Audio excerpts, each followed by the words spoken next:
Dear learners, welcome to NIS course on Sociology at Senior Secondary level. Earlier we have discussed about cooperation as a part of lesson 10, cooperation, competition, conflict. Now we'll discuss about what is competition and what is conflict and how cooperation, competition, conflict are both related to each other. Let us discuss what is competition. Like cooperation, competition is also one form of social interaction. Competition is struggle between individual or groups individuals who are not necessarily in contact and communication. Competition, however, is continuous, impersonal, and unconscious struggle between individuals or groups of satisfaction of their unlimited wants. As we have discussed earlier, cooperation is where the people are come together for certain particular purpose. But here, individual groups are competing for their own wants or one goals.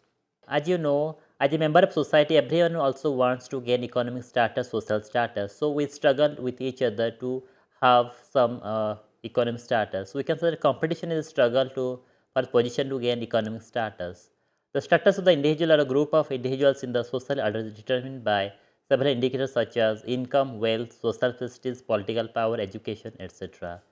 So we can say competition is defined as a context to obtain something which does not exist in inadequate quantity to meet the demand.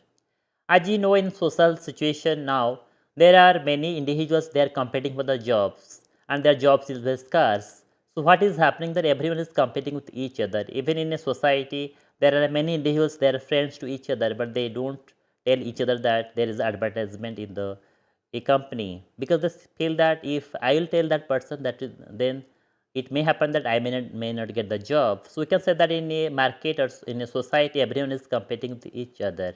But as an individual, we should not do that. We should always be competing with each other in a positive manner.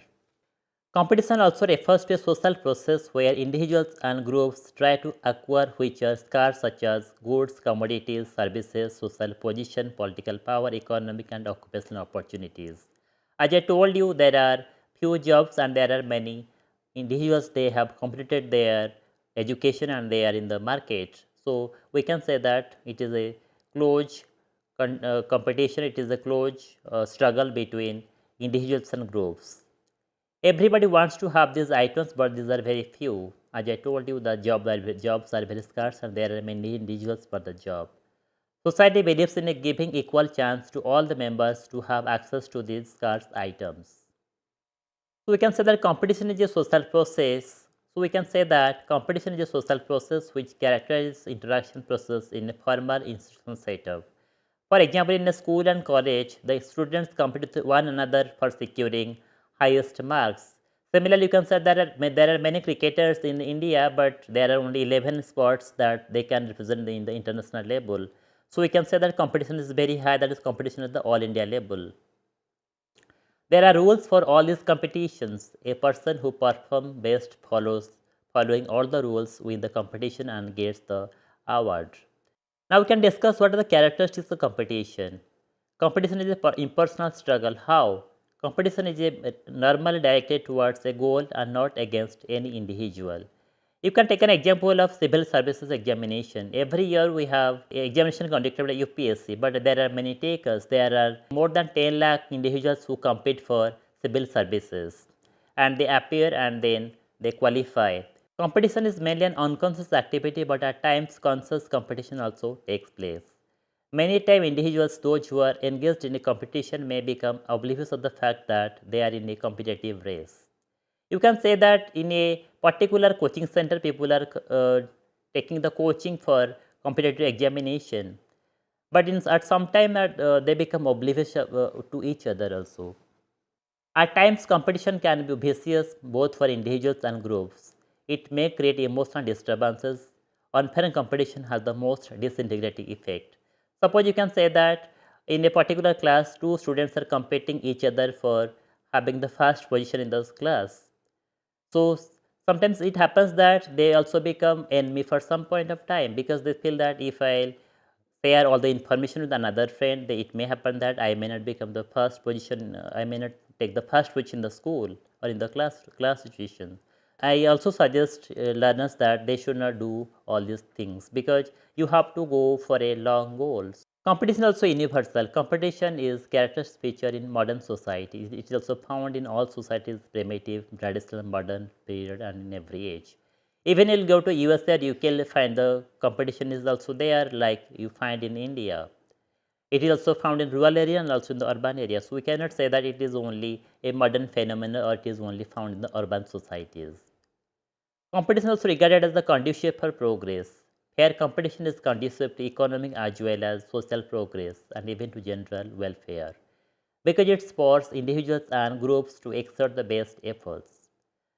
You may find that whenever you go to market, you find that if you bargain with many shopkeepers, you'll find that you may get some commodities at a cheaper price because it finds that competition is already there. So the shopkeeper who won't have the better quality and at the lesser cost, so that product may not be sold. So we can say the competition is always also important for the development of economic and social progress. Now we can discuss what is conflict. Conflict is another form of social process. It is one form of struggle between individuals or groups. How the process of conflict arises? It arises when the norms and values of one group or individuals clash with that of other, or when a group struggles for its own values and objects against others.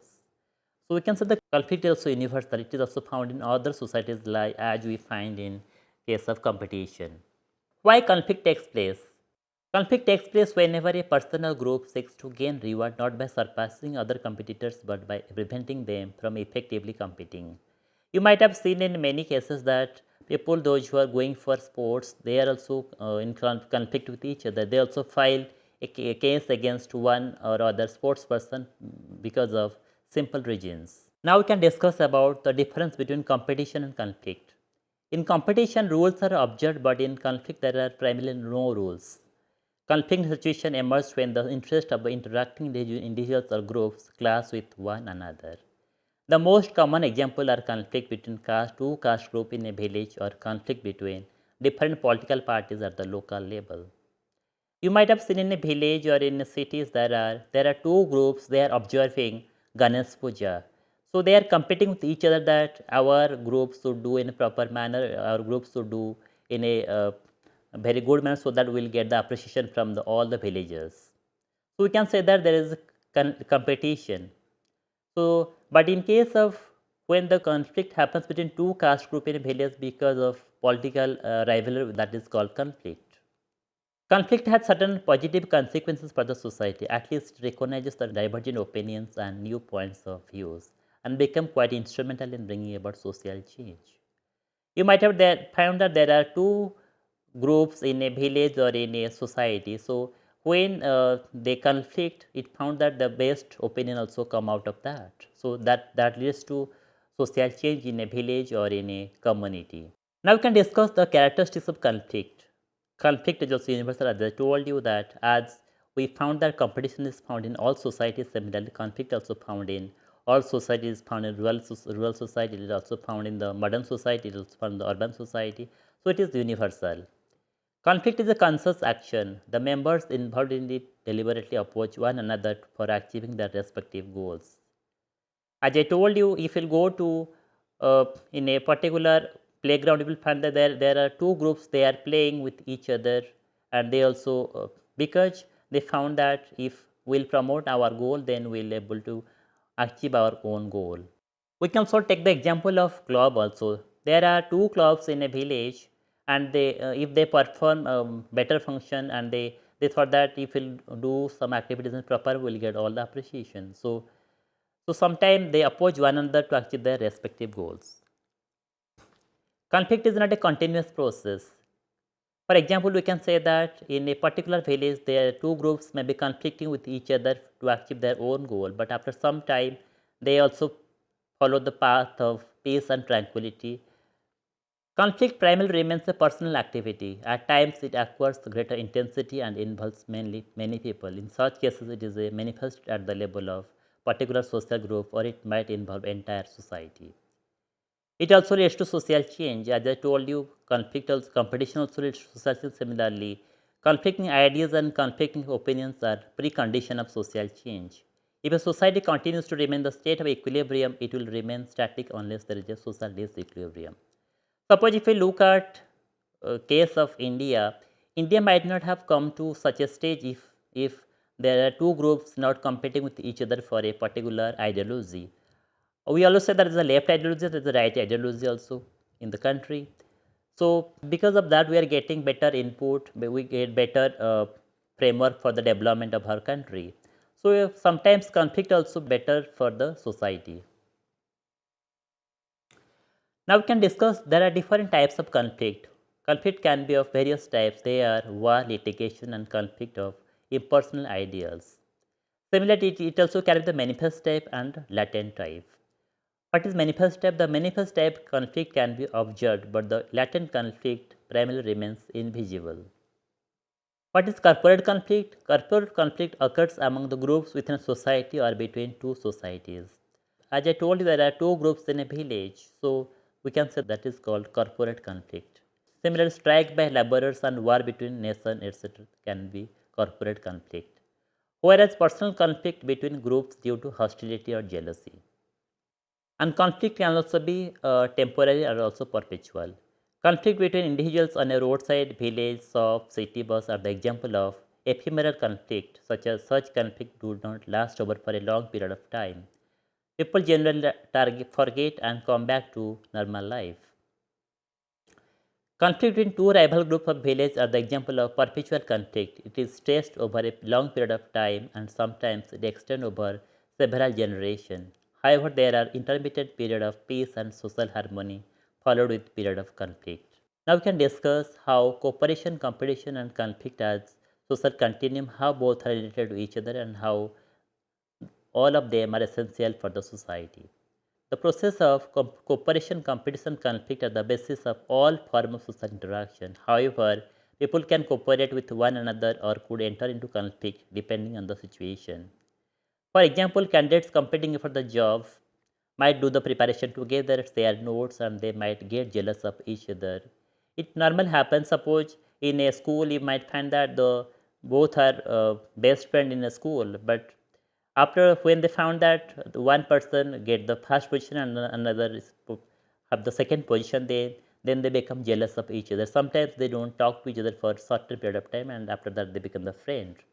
So we can say that competition, conflict, and cooperation are existing everywhere in the world or in every society, in rural society and also in the urban society.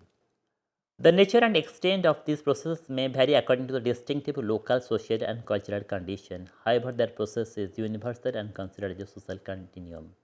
You might have found that there are two friends, they are not talking to each other when they are in the village because they are studying in different schools or in different colleges. But when they come to town or to cities, they become the friend and they cooperate with each other. So we can say that both cooperation, conflict, competition, and conflict are essential for the survival of society and also the development of individual as well. So, dear learners, till now we have discussed about what is competition, conflict, and how cooperation, competition, conflict, and social continuum. So, in this lesson, we discussed about competition is struggle for position to gain economic status, and conflict is another form of social interaction, is a process of social opposition. Thank you very much.